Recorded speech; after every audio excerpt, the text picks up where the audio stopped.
मैं बस एक बार वेद से पूछ लूं क्या कर रहा हूँ।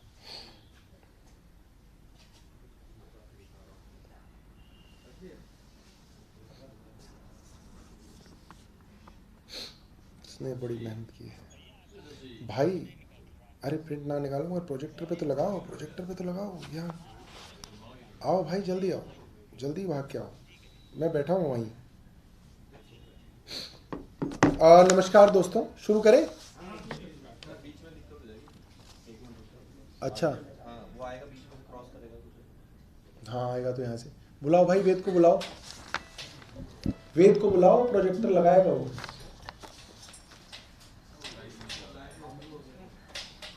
हमारा लाइव हो गया फेसबुक पे। नमस्कार दोस्तों, कुछ दिनों से, वेद नीचे से आ जाओ, जल्दी आ जाओ, नीचे से जाओ, नीचे से जाओ। कुछ दिनों से हमने देखा उपराज्यपाल महोदय के ऑफिस से हफ्ते में लगभग 3 बार प्रेस रिलीज आती है और उसके अंदर बहुत ही अमर्यादित भाषा का प्रयोग मुख्यमंत्री जी के विषय में, आम आदमी पार्टी के नेताओं के विषय में अक्सर उपराज्यपाल महोदय के यहां से किया जाता है।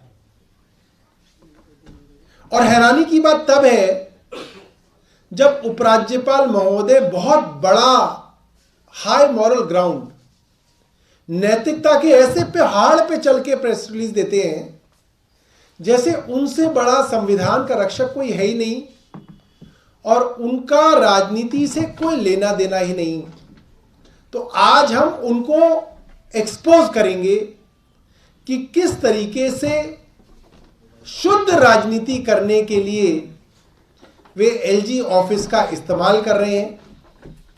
हाल ही में आपने सुना होगा कि अंग्रेजी और हिंदी के सब अखबारों में एलजी साहब ने एक खबर छपवाई कि एनिमल वेलफेयर बोर्ड के अंदर कुछ नाम ऐसे दे दिए गए जिनका एनिमल के वेलफेयर से ज्यादा लेना देना नहीं था, इसीलिए उन्होंने वो नाम वापस कर दिए और खूब खरी खोटी जो है उन्होंने चुनी हुई सरकार को सुनाई और वो अखबार में छपवाया। आज हम उस और उन नामों पे चर्चा करेंगे जिन नामों को एलजी साहब ने गैर कानूनी तौर पे नॉमिनेट किया है, काउंसलर के तौर पे, एल्डरमैन के तौर पे। वो लोग कौन है और संविधान क्या कहता है? संविधान की आर्टिकल 243 आर और एस कहता है कि ये वो लोग होंगे जिनके पास स्पेशल नॉलेज और एक्सपीरियंस होगा म्युनिसिपल एडमिनिस्ट्रेशन के अंदर, यानी कि कोई बड़े अफसर होंगे जिनका म्युनिसिपल और निगम के अंदर बड़ा तजुर्बा होगा और एक स्पेशल नॉलेज होगी। वो लोग कौन हैं? वो 10 हीरे कौन हैं जो एलजी साहब ढूंढ के लाए हैं दिल्ली के अंदर जिनके पास स्पेशल नॉलेज थी? वो उनके बारे में बता दूं। पहले विनोद कुमार बवाना से नरेला जोन में इन्होंने नॉमिनेट किया है। ये कौन है? ये डिस्ट्रिक्ट इंचार्ज है भारतीय जनता पार्टी बवाना के, किसान मोर्चा दिल्ली के भारतीय जनता पार्टी के अध्यक्ष रहे हैं और अभी डिस्ट्रिक्ट इंचार्ज है बवाना के। दूसरे हैं लक्ष्मण आर्य, महामंत्री हैं किसान मोर्चा के रहे हैं और सह संयोजक रहे हैं राष्ट्रीय प्रशिक्षण प्रकल्प भारतीय जनता पार्टी की इकाई के। एमएलए का चुनाव लड़ा भारतीय जनता पार्टी की तरफ से इन्होंने। मुकेश मान नरेला जोन से, स्टेट प्रभारी भारतीय जनता पार्टी पंजाब और उत्तराखंड, राष्ट्रीय संगठन मंत्री किसान मोर्चा ये रहे हैं, दिल्ली प्रेसिडेंट किसान मोर्चा रहे हैं और सचिव रहे हैं भारतीय जनता युवा मोर्चा के। ये है इनकी स्पेशल नॉलेज और एक्सपीरियंस निगम के एडमिनिस्ट्रेशन में। सुनीत चौहान ये जिला संगठन मंत्री रहे हैं भारतीय जनता पार्टी के बवाना जिला से, काउंसलर रहे हैं भारतीय जनता पार्टी के 2017 से 22 तक के। राजकुमार भाटिया चुनाव लड़े हैं भारतीय जनता पार्टी से 2020 में, और जिला अध्यक्ष रहे हैं केशवपुरम जोन भारतीय जनता पार्टी के। Mohan Goyal civil line zone से डाला गया इनको, जिला अध्यक्ष रहे हैं नॉर्थ ईस्ट जिला के भारतीय जनता पार्टी की, जाहिर सी बात है। संजय त्यागी बुराड़ी से, जोन सिविल लाइंस, जिला महामंत्री नॉर्थ ईस्ट जिला, और किसान मोर्चा जिला महामंत्री रहे हैं भारतीय जनता पार्टी से, जाहिर सी बात है। राजपाल राणा फिर से सिविल लाइन जोन्स, प्रदेश महामंत्री किसान मोर्चा के रहे हैं, जिला महामंत्री नॉर्थ ईस्ट जिले से रहे हैं, भारतीय जनता पार्टी के पार्षद रहे हैं 12 से 17 तक। Manoj Kumar Jain central zone, x treasurer और एक्स सेक्रेटरी रहे हैं दरियागंज वार्ड से भारतीय जनता पार्टी, और भारतीय Janata party sports cell Delhi के सेक्रेटरी रहे हैं। यह है इनका तजुर्बा। एमएलए का चुनाव लड़ा है इन्होंने मिंटो रोड से, भारतीय जनता पार्टी की तरफ से हारे हुए हैं। यह तजुर्बा है इनका। रोहताश कुमार सेंट्रल जोन जिला अध्यक्ष रहे हैं बदरपुर जिले से, भारतीय जनता पार्टी के। अब एलजी साहब जो इतने बड़े नैतिकता के पहाड़ पे चढ़ के गालियां देते हैं चुने हुए मुख्यमंत्री को, मैं उनसे पूछना चाहता हूं, ये भारतीय जनता पार्टी के कार्यकर्ता और भारतीय जनता पार्टी दिल्ली संगठन के अलग अलग पदों पे रहने वाले लोग आपको कहां से मिले? आपने इतना लंबा चौड़ा दिया कि साहब प्रो टर्म मेयर के लिए मैंने इतना बड़ा क्राइटेरिया लिया, इसको इसलिए निकाला, इसको इसलिए निकाला, इसको इसलिए निकाला, और फिर भाजपा वाले को निकाल के बोला यही सबसे उपयुक्त है, उसमें भी झूठ बोला। इनको कहां से निकाला? इसका मतलब मैं तो सोचता था उपराज्यपाल बहुत बड़ा पद होता होगा, प्रधानमंत्री राष्ट्रपति से नीचे किससे बात करते होंगे? ये तो डिस्ट्रिक्ट लेवल के लोगों से बात कर करके उनके नामों को लिस्ट बना बना के दे रहे। इनका क्या पद और इनकी क्या मर्यादा? मतलब इन्होंने तो मर्यादा को तार तार कर दिया। और बताता हूं, ये भारतीय जनता पार्टी की छोटी छोटी कैलकुलेशंस के अंदर पार्टी है, स्टेक होल्डर है। मैं आपको दिखाता हूं कि किस तरीके से सरकार की नोटिफिकेशन का मुखौल उड़ाया जाता है। जोन के अंदर ये सारे के सारे एल्डरमैन नॉमिनेट होते हैं। अब जाहिर सी बात है, आपको इतने बड़े बड़े एक्सपर्ट ढूंढने तो वो जोन के हिसाब से तो नहीं ढूंढे जाते।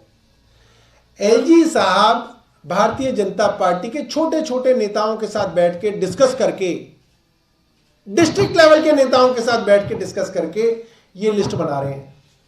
तो जो पहली नोटिफिकेशन हुई उसके अंदर जो उन्होंने एल्डरमैन दिए, वो गलती से उन्होंने एक एल्डरमैन रोहिणी जोन में दे दिया और एक एल्डरमैन साउथ जोन में दे दिया। वो गलती कैसे हो गई? कोई बात नहीं, ऑफ रहने दो, ऑफ रहने दो, आप उसी को दिखाओ। वो गलती इसलिए हो गई कि वो जो रोहिणी जोन का जो एड्रेस था, इनको लगा कि वो नरेला जोन का एड्रेस है, गलती से दे दिया। और जो सेंट्रल जोन का एड्रेस था, इनको लगा वो गलती से साउथ जोन का एड्रेस दे दिया, क्योंकि ये दोनों जोन आसपास हैं। इसमें कई इलाके ऐसे हैं जिसमें एड्रेसेस का बहुत कंफ्यूजन है कि ये किस जोन में आता है। और फिर उस नोटिफिकेशन को 2 घंटे में बदल के एक नई नोटिफिकेशन लाए, जिसमें इन्होंने नरेला जोन में 4 लोग दिए, सिविल लाइन जोन में 4 लोग दिए और सेंट्रल जोन में 2 लोग दिए। अब आप सोचिए जोन कैसे डिसाइड किया एलजी साहब ने। ये इतने बड़े नैतिकता के पहाड़ पे क्या बैठ के डिसाइड कर रहे थे कि जोन के अंदर चेयरमैन भारतीय जनता पार्टी का बन जाए, उसकी जो है कैलकुलेशन कर रहे थे ये जिला लेवल के नेताओं के साथ बैठ के एलजी साहब, कि नरेला के अंदर आम आदमी पार्टी के 10 पार्षद हैं और भाजपा के 6 हैं।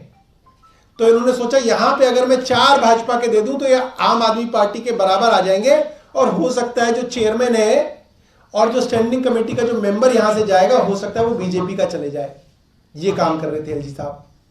दूसरा, सिविल लाइन जोन के अंदर आम आदमी पार्टी के 9 पार्षद हैं, बीजेपी के 6 पार्षद हैं।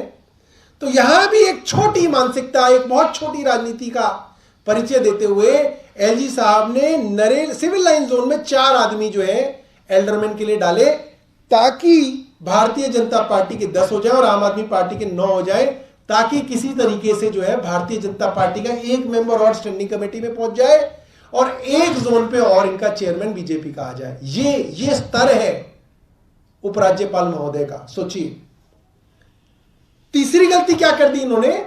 गलती से साउथ जोन में एक इन्होंने एल्डरमैन दे दिया और गलती को दूर करते हुए इन्होंने साउथ जोन वाला एल्डरमैन काट के उसको सेंट्रल जोन में दिया। और क्यों दिया, अब यहां देखिएगा, बड़ा इंटरेस्टिंग है। सेंट्रल जोन में आम आदमी पार्टी के 13 पार्षद हैं, बीजेपी के 10 पार्षद हैं, तो उन्होंने वहां पे 2 पार्षद नॉमिनेटेड दिए और आम आदमी पार्टी के 13 और बीजेपी के 12 बना दिए। आप सोचोगे इसका क्या फायदा है? आम आदमी पार्टी तो 13 है, यहां पे बीजेपी तो सिर्फ 12 ही है। क्या किया, एक कांग्रेस की पार्षदा को ढूंढा, नाजिया दानिश को, और कहा कि भाई तुमको मैं हज कमेटी में भेज देता हूं, तुम वोट डाल देना बीजेपी में।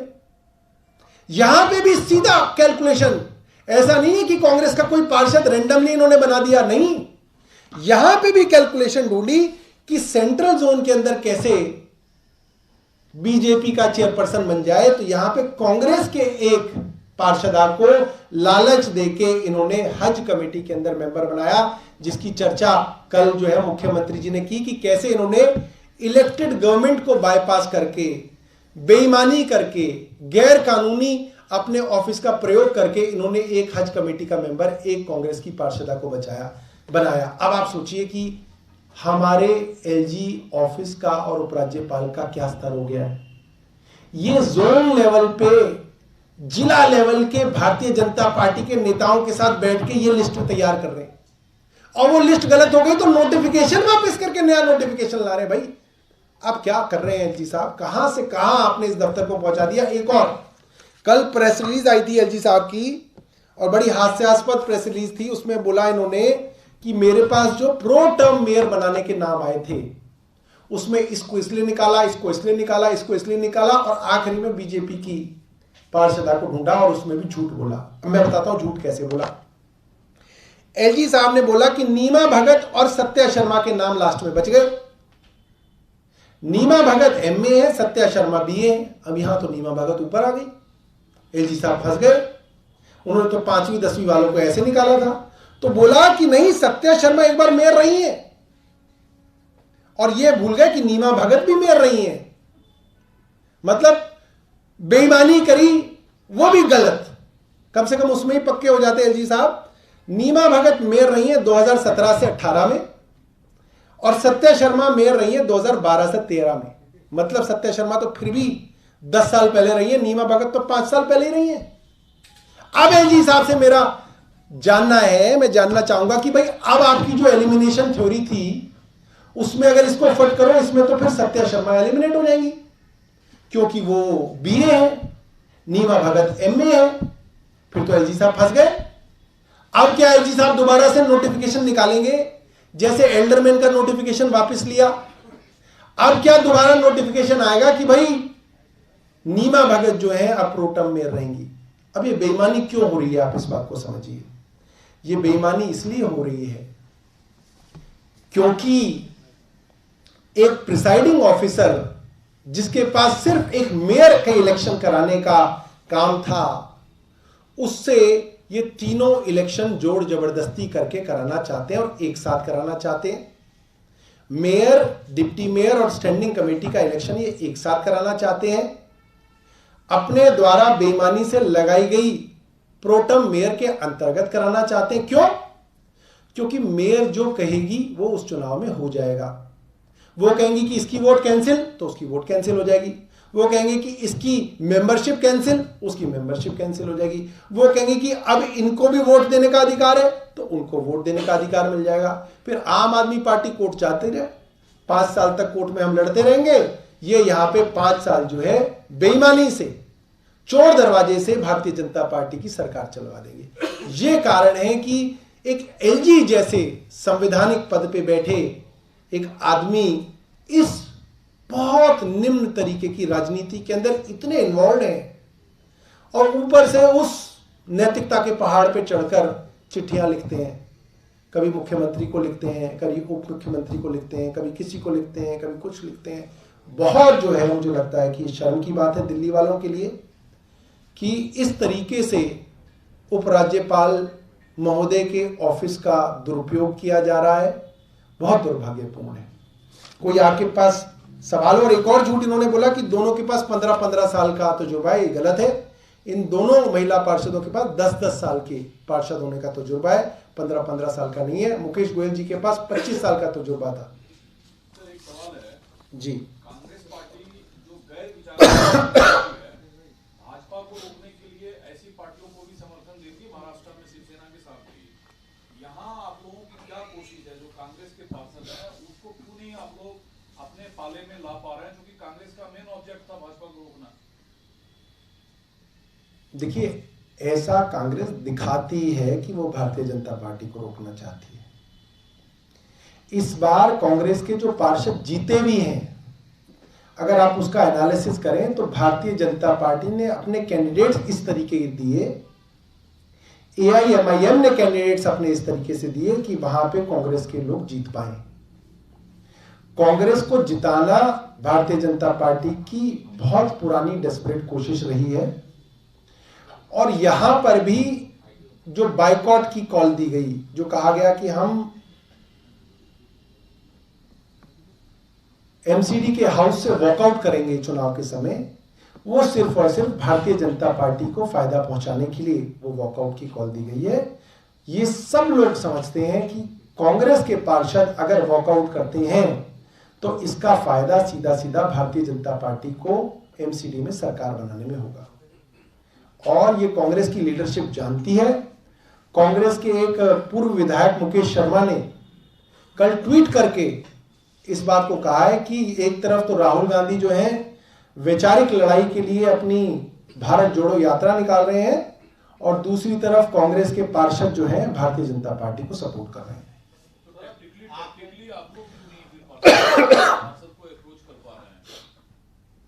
हमारे पास पैसा नहीं है ना इतना, हम कहां से दें इतना पैसा। कांग्रेस के समर्थन की अपील करेंगे तो आपको वोट कर। सवाल ये है कि कांग्रेस सपोर्ट बीजेपी को कर रही है, और उनके बड़े बड़े नेताओं को ये बात मालूम है। आप सोचिए ना, उनके मुकेश शर्मा खुद कल ट्वीट कर चुके हैं और ने बोला है कि मैं अपनी लीडरशिप से बात करूंगा कि ये गलत हो रहा है। तो तब है जब कांग्रेस की इच्छा हो बीजेपी को रोकने की। कांग्रेस की कोई इच्छा नहीं है बीजेपी को रोकने की।